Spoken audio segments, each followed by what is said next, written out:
What's up, guys? This is Mike from MMA Nepal, and welcome to MMA Nepal Podcast Season 2, Episode 6.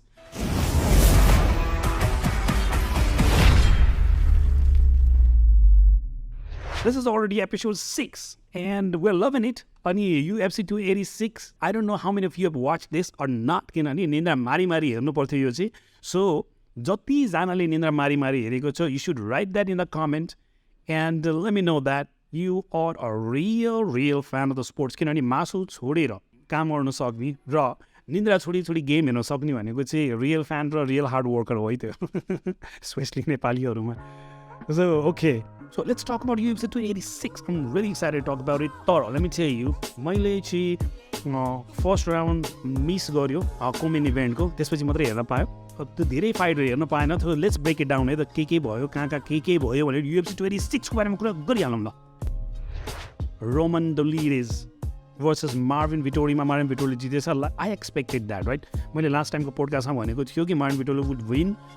Didn't know how, but got the job done. So, त्यसपछि छ women flyweight divisionमा Jennifer माया पछि केसी ओनिलमा चाहिँ Jennifer मायाले जितेछ.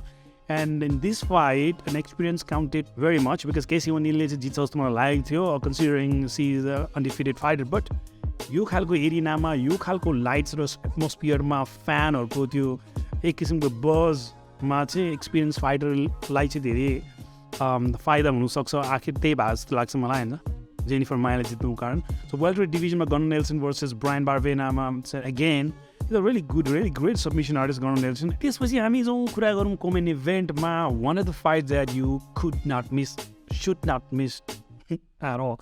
But I missed the one round. First round मैले miss गर्यो, तर second राउन्डबाट मैले catch up गर्यो. And then I came to know that still पनि त्यो सेकेन्ड राउन्डबाट नै राफेल फिजिपको चाहिँ एउटा मोमेन्टम चाहिँ क्यारी अन भइरहेको थियो. And he was landing most of the shots very fast. Justin Gaethje, I think within a two round नै हो, Justin Gaethje was very effective, especially the landing very massive and impactful the punchesहरू land गर्दाखेरि चाहिँ, जसले गर्दा चाहिँ धेरै damage inflict गरेको छ राफेल फिजिपलाई होइन. सो द्याट्स वाट अकाउन्ट एमएमएको अहिलेको स्कोर कार्डमा चाहिँ त्यो धेरै पनि काउन्ट गर्छ. सो जस्टिन गेथीको अर्को एउटा राम्रो पक्ष के पनि रह्यो भन्दाखेरि चाहिँ Justin Gaethje is going to punish his opponent if he gets hit, right? When he gets hit, you can assume that you are still in a pocket because you just get hit, right? And then now it's my time to, give you back. And when I give you back, the whole arena is going to hear that sound. Okay, bang! It's too impactful short answer.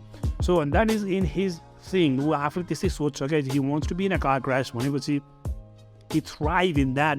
Particularly to the brawl, he thrives. Yeah. So back in the time when he used to do the same thing, he was a bit reckless because he didn't care at all. Whatever happens when But now he also is very informed in terms of जहाँ चाहिँ ऊ बच्न सक्छ ऊ बच्न खोज्छ क्या, अनि फेरि हान्छ क्या. And that's really beautiful thing about Justin Gaethje. Justin गेथीको लेग किक, त्यो ट्री चप गर्नु सक्ने लेग किक हुन्छ नि, त्यो लेग किकले पनि एकदम इफेक्टिभ भएको हो. राफेल फिजिपको हामीले फेसमा देख्न सक्थ्यो कि हिज beet like he's bit done all over his face. We could see that. Toro Rafael Fiziev is the kind of fighter he's never broken. अनि सो जस्टिन गेथीको कुनै पनि जुनै पनि फाइट हेऱ्यो पनि हिज कोल्ड आउट नक्ड आउट भएको छ बरु होइन, डिसिजनसम्म पुगेको चाहिँ एकदम स्लगिस्ट फाइट भएर, तर his never broken in between the fight. So Rafael फिजिपलाई जस्टिन गेथीले चाहिँ त्यो इम्प्याक्टफुल सर्टहरूबाट नै स्टप गर्न सकेको छ होइन, अनि डिसिजनसम्म पुगेर जस्टिन गेथीले जित्नु सफल भएको छ. I am really happy for Justin Gaethje. So what is next for Justin Gaethje भन्दाखेरि चाहिँ Justin Gaethje can come back. He is not so sure about हुन्छ नि going to title fight at once because he understands that, right? There are many fighters who deserve the title shot. So they're going to get a bonus out of this fight. I am sure about that, So Rafael Fiziev goes against one another. He's already in a conversation of top 5 contender, okay? Rafael Fiziev, like, I think he looks like he doesn't look like Alexander Volkanovski, but the way he's the body ko mass or एकदम very efficient छ जस्तो लाग्छ क्या त्यो body चाहिँ क्या. For you fast हुनुमा efficient and impactful हुनुमा नि उति नै efficient. So यदि यो जस्टिन गेथी नभए अरू कोही हो भए चाहिँ होइन, he could have hurt somebody and get the knockout or some kind of finish already के, अरू कोही भावे होइन. But lightweight डिभिजनमा अनि यो टप 5 मा चाहिँ एभ्रीबडी इज टफ है तर जस्टिन गेजीको चाहिँ एउटा राम्रो पक्ष के छ भन्दा he wants to be in the center of the fight. He wants to be in the car crash. He wants to be in that clash. So and that gives him that के भन्दा एउटा intelligence एउटा के दिन्छ भन्दाखेरि anything can come to you. I know you have to be there and you have to be there to take it and then you also have opportunity to give it back. So त्यो अपर्च्युनिटीमा चाहिँ thrive हुने खालको fighter हो क्या त्यही भएर जस्तो unexpected सर्टहरू आउँदा पनि हुन्छ नि he doesn't like he eats it like it's nothing क्या so त्यसले गर्दा चाहिँ Justin Gaethje is also able to inflict many damage on Rafael physique जसले गर्दा we could clearly see in his face right यता घाउँछ उता घाउँछ Justin Gaethje is fresh so त्यसले गरेर चाहिँ हुन्छ नि the fight went very good and यो डिसिजनमा जित्नु भनेको that's a great thing. So one of the things I would like to show you guys है त राफेल फिजिक कतिको चाहिँ बबाल छ भनेर भन्दाखेरि राफेल फिजिकको एक दुईवटा भिडियो मैले हेरेको छु होइन Rafael physique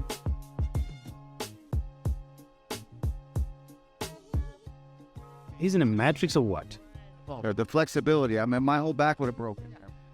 Did you see that? Did you see that? Did you see that? Did you see that? Did you see that? So that's what I'm saying. Right? Rafael Fiziev is a very talented dude, right? So he will come back, no doubt about that, right? He will come back stronger and better. So let's talk about the main event. Guys, let's talk about the main event. Kamaru Usman versus Leon Edwards. How did that fight go? If you have watched the fight, let me know. How did that fight go and what is your thought?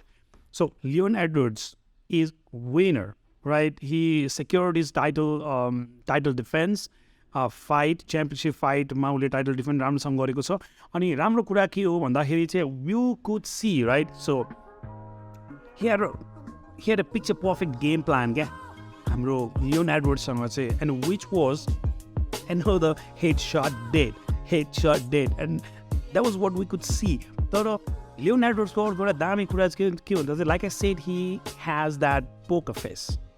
He can hide the emotion from people in the media. That's what he does. So I used to think that that's a really bad side of, not a really good side of me, especially people are not able to see that to personality wise मान्छेले चाहिँ एउटा read गर्न सकिरहेको थिएन होइन Leon Edwards लाई किनभने ऊ बोल्छ फेरि he's back to the same face क्या तर that helps in the fight, especially when you're stoic and you're not giving any emotional reaction to your opponent. So it's kind of like puzzle your opponents, right? So that's what we could see.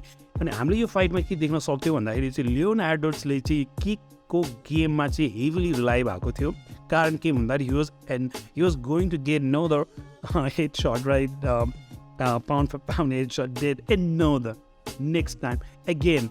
गर्नु खोजेको थियो why not? If that worked the first time, why not? So अहिले चाहिँ यो गेममा रिम्याचमा Leone एडवर्ड्सले धेरै आफ्नो स्किलमा rely हुँदाखेरि चाहिँ मलाई धेरै राम्रो लागेको थियो किनभने किन चाहिँ मलाई त्यो that was their game plan भन्दाखेरि चाहिँ एउटा चाहिँ किक स्ट्याम्पिङ अनि त्यसपछि लो किकहरू बडी ल्यान्ड गरेको थियो अनि लो किक ल्यान्ड गर्दा गर्दै body kick heavy body kick land गर्यो तर एउटा कुरा अचम्मको कुरा बडी किक ल्यान्ड गर्दाखेरि चाहिँ वाट ह्यापन्स इज लाइक हुन्छ नि so you can predict right next was going to go on the head but he is never targeted that whole फाइटमै एकचोटि मात्रै हेडमा ल्यान्ड गर्यो होला and that landed pretty good but यसरी छेकेको छ कमारू उस्मानले मैले भन्नु खोजेको कुरा के भन्दाखेरि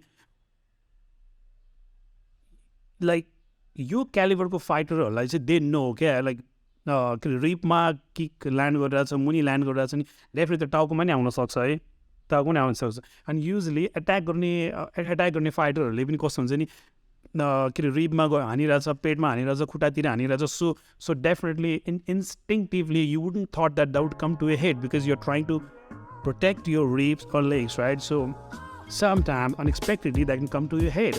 अनि त्यो चाहिँ उसले जति लुकाउनु खोजे पनि हुन्छ नि तर होल फाइटमा एउटा त दिनु पऱ्यो नि त एउटा हेडसट त हान्नु पर्ने एउटा हेडसट चाहिँ हानेको छ तर त्यो रिपमा लागेको जति पनि किकहरू छ that was so powerful impactful that must have stopped or let's say not stop but हुन्छ नि slow down Kamaru Usman किन Kamaru Usman we didn't see Kamaru Usman like he used to उसको उसले फर्स्ट बेलबाट नै I thought he would go for that take down and he would somehow secure 2-3 rounds.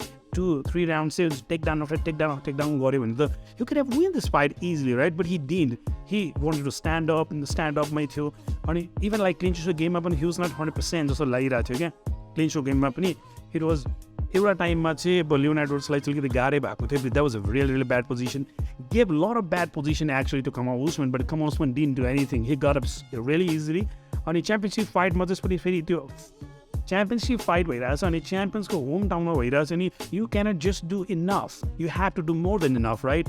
As a opponent who are challenging a fighter. So that's something we didn't see. So judgesलाई पनि हुन्छ नि despite Leone एडवर्ड्सले चाहिँ धेरै अलिकति dirty ट्रिक्सहरू पनि गर्यो, जस्तै यो उसलाई ग्राब गर्नेदेखि लिएर ग्राउन्ड सटहरू पनि भएको छ, तर those were all something we could see unintentional, right? So as a fighter त्यो एउटा राम्रो चिज, राम्रो पक्ष पनि हो as a champion, as a fighter, because you want to you don't want to be in a bad position. You don't want to be in a bad position. Like instinctively, like having that intelligence भनेको एकदम बवाल हो क्या, किनभने त्यो rule brake गरेको हिसाबले उसले पोइन्ट पनि त डिडक्ट भयो नि त. सो त्यसले कतिको इफेक्ट पार्छ भन्दाखेरि चाहिँ एज अ कम्पिटिसन चाहिँ इफेक्ट पार्छ है. उसले ग्राब नगरेर त्यो केज के अरे ग्राब नगरेर यदि कमार उस्मानले चाहिँ उसलाई डाउनमा लगेर हुन्छ नि सम काइन्ड अफ सबमिसन गरेर अथवा ग्राउन्ड पाउन्ड गरेर जित्न सक्थ्यो. Anything could happen, right? Was that a possibility? Yeah that was a possibility. तर त्यो इन्स्टिङ्क्ट हुनु उसलाई केस ग्राब गर्ने उसको इन्टेन्सन होइन. उसको इन्टेन्सन के भन्दा I don't want to give a bad position, I don't want to give a wrong position, I don't want to be a wrong side of this fight भन्ने एउटा एक किसिमको इन्स्टिङ्क्टिभ हो क्या, त्यो एन्टिना हो क्या. सो त्यो एन्टिना चाहिँ एकदम सार्प हुनु भनेको फाइटरलाई चाहिँ एकदम बवाल हो. अनि त्यसले गरेर चाहिँ what I'm able to figure out is हुन्छ नि एक किसिमको बवाल कन्फिडेन्स एउटा भएको छ क्या. I'm not going to lose, especially यो फाइटमा म लुज गर्दिनँ अथवा यो फाइटरसँग लुज गर्दिनँ अथवा यहाँ अहिले म लुज गर्दिनँ भन्ने एक किसिमको इन्स्टिङ्क्टिभ एन्टिना उसको अन भयो क्या. अनि त्यसपछि ग्राउन्ड सटहरू पनि हामीले देख्यो. कमार Usman took it like a man he is होइन. अनि he didn't complain very much. Are you okay, let's start the fight भनेर अनेकचोटि हात गरेर नि तिनीहरूले स्टार्ट गर्यो हुन्छ नि म्यान टु म्यान. त्यसपछिको फाइटहरूमा चाहिँ अब कतिवटा द पोजिसनहरूमा चाहिँ कमार Usman could have done really better क्या. तर लास्ट टाइमको फाइटमा नि गरेन, यो टाइममा नि गरेन है. जब चाहिँ लियोन एडवर्ड्सले चाहिँ स्पेसली प्रेस भएको बेलामा होइन, त्यो केजमा प्रेस भएको बेलामा चाहिँ कहिले यत्तिकै बसिरहेको हुन्थ्यो 2-3 सेकेन्डसम्म. कमार उस्मान डिडन्ट डु एनिथिङ. कहिले त हात यत्तिकै चलाइरहेको हुन्छ क्या, just to make sure that the ओपोनेन्टले हानेको कमार उस्मानले हानेको पन्चहरू चाहिँ इम्प्याक्टफुल नहोस्. किनभने लागे पनि यदि ग्रिज भएर लाग्यो भने इट्स नट इम्प्याक्टफुल क्या. So that's something Leon Edward knows very very well and that's how he reserve his energy also जस्तो लाग्छ क्या. स्पेसली कहिले यतिकै हान्नु दिइरहेको हुन्छ क्या, अनि कहिले यतिकै राखिरहेको हुन्छ नि. He is protected, he knows that he is protected, right? So sometime he does some kind of यस्तो. त्यो गर्दाखेरि चाहिँ मलाई के लाग्छ भने समटाइम वेन यो फाइटर डज द्याट, यो क्यालिबरको फाइटमा जुनै क्यालिबरको फाइटमा पनि it's dance, right? when your fighter is really fast, you have to be fast, you have to mirror that because you need to catch up with that, त्यो speed to speed, strength to strength सबै हुन्छ नि. So when a fighter doesn't do anything, just does like gimmick things, he also not doing anything. So Kamaru Usman should have done something, landed a really heavy punch like त्यस्तोहरू के गर्न सकिन्थ्यो. तर last टाइममा पनि त्यस्तै गरेको थियो, अहिले पनि त्यस्तै गऱ्यो क्या. सो त्यस्तो पोजिसनहरू मिस गर्दाखेरि अनि इभन टेक डाउनमा पनि he is not really efficient क्या. सो टेक डाउनमा पनि डिफेन्सहरू मजाले गरेको थियो. अनि अहिले हामीले कसरी हेर्छौँ पनि फाइटलाई भन्दाखेरि that is also very important. जजेसको आँखामा हाम्रो आँखामा होइन, कमारू उस्मानलाई कसरी हेर्थ्यो त योभन्दा अगाडि मिडियाले, फाइटरले हुन्छ नि. He was able to dominate in the ground any fighter, right? And he was able to secure that win like that. अनि त्यसपछि he became really confident on के अरे standup game as well, right? So game ब्रेडलाई चाहिँ जसरी एक punch हानेर पुरुङ्गै ढालेको थियो नि होइन, त्यसपछि चाहिँ हुन्छ नि हि अल्सो किनभने अलराउन्डेड फाइटर, अलराउन्डेड त हुनुपर्छ.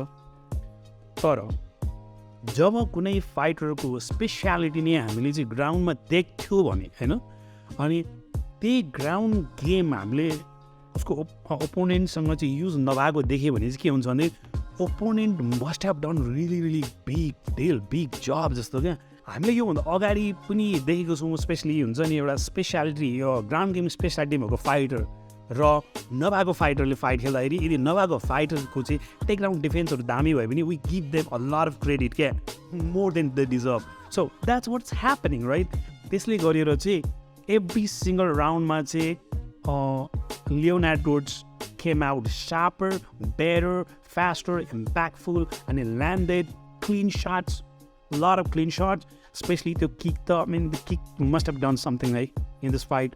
The whole crowd atmosphere, it matters as well.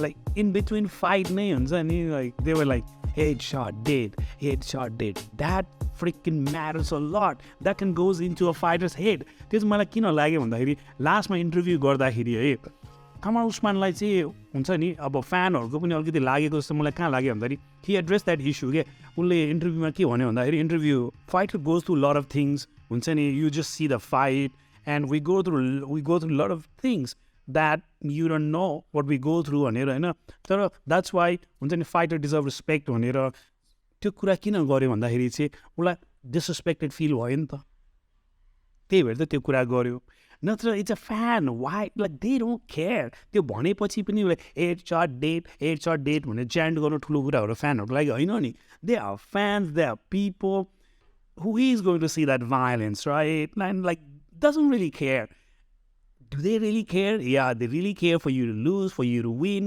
and they bet, they do all that kind of thing. But literally, they're there to like, make sure that the one they're favoring should win and the other has to lose, right? They really don't care. So this so this fight can happen again. We don't know because Kamal Usman think that it was close fight and I'm not going anywhere. I'm coming back and bigger and better, stronger and better one, So let's see what will happen. So next time, say guys, we are going to have someone in the podcast who is also a fan of the sports, So comment I'm like, I want to be in the podcast one, I know like our setup is not that great, but so what's really important is, are you equally passionate to talk about this? If yes, then write it down in the comment below, and please don't forget to like, subscribe, and share with the like-minded friends of yours. Until I come up with the next video, guys, take care, bye-bye.